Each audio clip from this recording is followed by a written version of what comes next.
Hey guys, this is On Productions, aka None of Us Exciting Free, and I'm back in Nameless Part 14.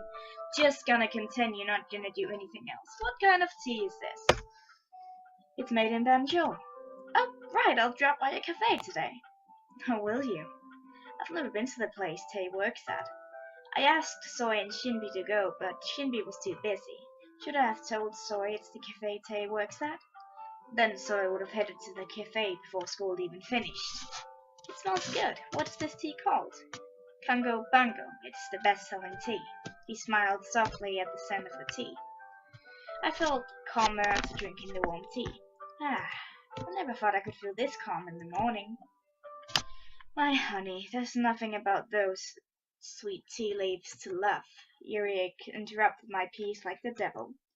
And now have this. He puts it on the table. This! It's the latest smartphone. It's called Universe G.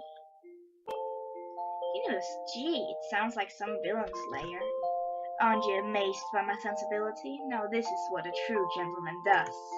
Yuri ignored Red's comments and sleekly combed his hair back. The smooth surface of the white frame sparkled. Whoa, I saw the ad for this on the TV. I didn't remember the name, but I remember the ad. This is my gift full of love for my honey. What? Use this and become a smart, sensible woman. What do you mean? This smartphone is for me? Yuri, I can't take that. Yuri, I can't take this. I can't take something this expensive from you. And besides, I have no idea how we got all the money. You don't have to feel uncomfortable. My honey's not actually this kind of actually not against this kind of electronic device, are you? But you should at least have a touch screen if you want to become a classy modern woman. It's not that I don't like those devices.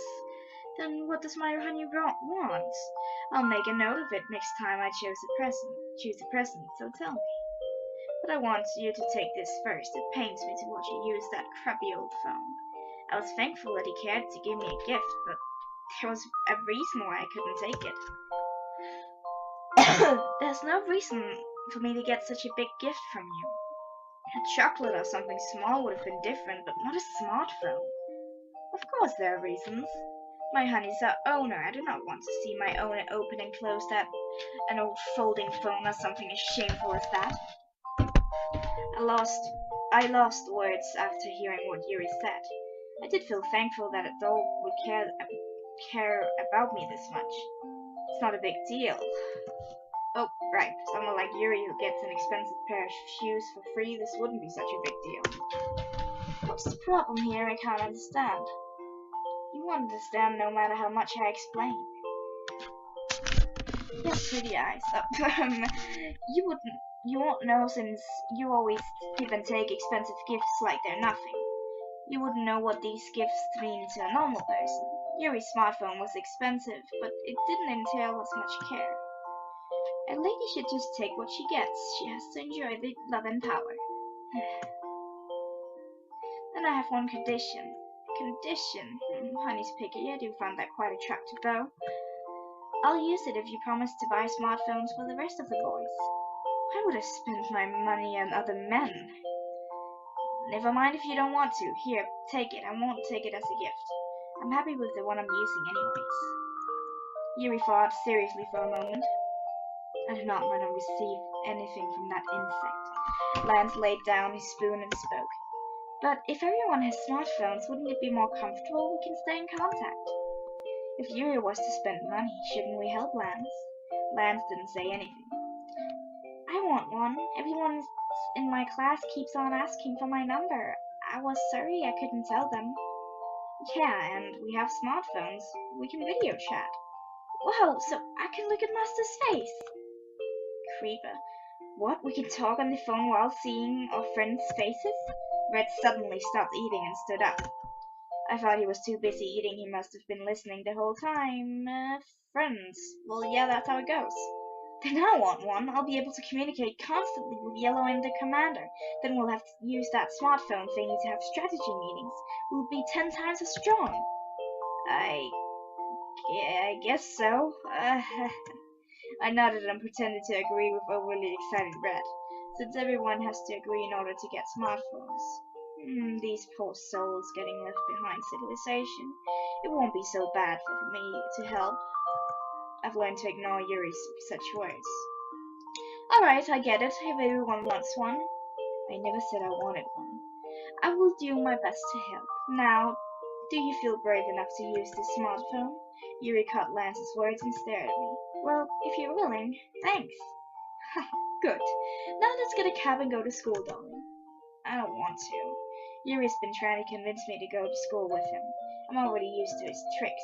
Yuri seemed confused at me refusing right away. My honey is so stubborn. Why is that? Because you're dangerous. Yep, I don't like it too. Going to school with that pervert, I would feel bad for anyone who had to deal with that. I'd rather you go with me. All five said something. Yep, you heard, that's why. All of my haters gathered here. Well, I know haters are fans too in the end. Well, you wanted a reason, so I gave it to you. To be honest, it wasn't because I didn't like Yuri. It was because I felt bad for going to school more comfortably without the rest of the boys. It's because I'm the only one who goes to school comfortably. I'd say yes if we could all take the cab all together. Sometimes the bus is so hellish I want to go by myself, but I would never forgive myself for taking the easy road alone. Why are you so obsessed with that all together? My honey is so clueless about romance. If you're picky like that, you miss the good opportunities like this. Yuri leaned his head forward. As Yuri's face approached mine, his face filled my sight. Looking at him from up close, I realized yet again how handsome he is. He really is, but stop spacing out. I would prefer to miss such chances. Lance grabbed his bag and said without a single glance towards Yuri. Thanks, Lance. I came back to my senses and stopped staring blankly at Yuri's face. Thanks, Lance. Almost stood there staring at Yuri's face like a fool. Lance ignored me and went out of the living room. I heard Yuri tisking right in front of me. At Tay's words from the living room, I gathered myself and looked. I saw Tay, Red, and Ian all putting their shoes on at the front door. Tay stood in front of the open door and looked at me. Don't lean in close like that. You scared me. I have to go to the academy now. As I tried to reason with him, Yuri backed off and made a mysterious face. Then he put his hand on his head like he was tired. You are quite a complicated woman. I ignored Yuri's mumbling and went towards Tay, who was waiting.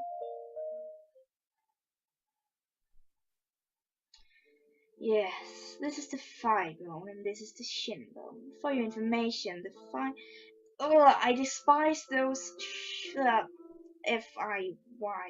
I hate when they do those short words. Can't they just... Blah. It's the most beautiful when you read by a window when the sun is setting around 5 or 6. On the contrary, the shin bone is most beautiful when you look at it while drinking coffee in the morning. Write this down, and not other useless things. I thought this during music class, but don't you think our academy chooses strange teachers? Yep, I agree. Although it's science class, our school knows Mr. Eugene was teaching. It's because he was specially asked to give a special lecture on the mysterious human body for today. I wondered what made our science teacher ask Mr. Eugene to teach. Well, considering the lecture topic, Mr. Eugene might have volunteered. This isn't going to be on the exam, is it? And then, the cute slender ankle bone. This is proximal, parallel bone in disguise. Mr. Eugene, we've heard enough praise about the bones. Don't you have anything more interesting? We've already heard so much from you, we could probably guess where the bones are, even with my eyes closed. Sorry who had a crush on Eugene and planned honeymoon with him raised her hand and spoke. After speaking, she plopped down on her desk in boredom. She's right, Mr. Eugene. Talk about something else. Something else. Yeah, I've heard it every time I went to the infirmary. I know the human body now. Mr. Eugene's expression fell more and more. Is it because he can't talk about the bones he loves so much? I feel more nervous the sadder he looks. I didn't realize how eager you all are to learn something new. All right. From now on, we will apply the knowledge we already know and actually dissect something. You all know what dissecting is, right? There are some kids that never wake up from the dissecting, but that's only 10%, so no need to worry. At that moment, the whole class froze. Mr. Eugene, now that I think about it, there's more we need to learn about bones. I need to learn some more theory. Me too, Mr. Eugene. Now that I think about it, I only know the upper human body. The path to enlightenment is a long and hard one. No need to refuse. They say it's better to experience once than listen 100 times. So let's see, who should we use? Everyone turned pale and turned down the dissection. Since there are around 30 people in this class, does it mean that at least 3 are passing over to the other side? After figuring out the stats, I had to shake my head at the creepy numbers. I turned to find Ian next to me, pale as a ghost, looking at me. If I'm chosen, don't be so sad. The cookie, I had it on the top of the shelf. Take it. He said it as if he was about to go into war. Anyways, the cookie on the top of the shelf? I better look for it when I get home. Let's see, it has to be someone with pretty bones. Mr. Eugene's gaze stopped at Lance. I can't talk. Oh no, Lance? Shit. Oh ho, are you the new transfer student? If I had known you were this high quality, I would have paid more attention to you. Mr. Eugene looked at Lance and smacked his lips. After hearing high quality, I feel a prick at my conscience. Good, both left and right are perfect, and the symmetry is quite nice. Mr. Eugene picked at Lance's face and kept on nodding. It's perfect. You will be a beautiful sample. My heart is already pounding. Creep. Mr. Eugene's voice was rising with excitement. Oh, the more I look, the more I see beauty. How were you born with such perfect bones? Not to mention the ribs, and even the saccharine is perfect. Are you even human? You're too perfect to be human. You're like a doll God crafted with his own hands, with all of his might. I was suddenly startled from what Eugene said.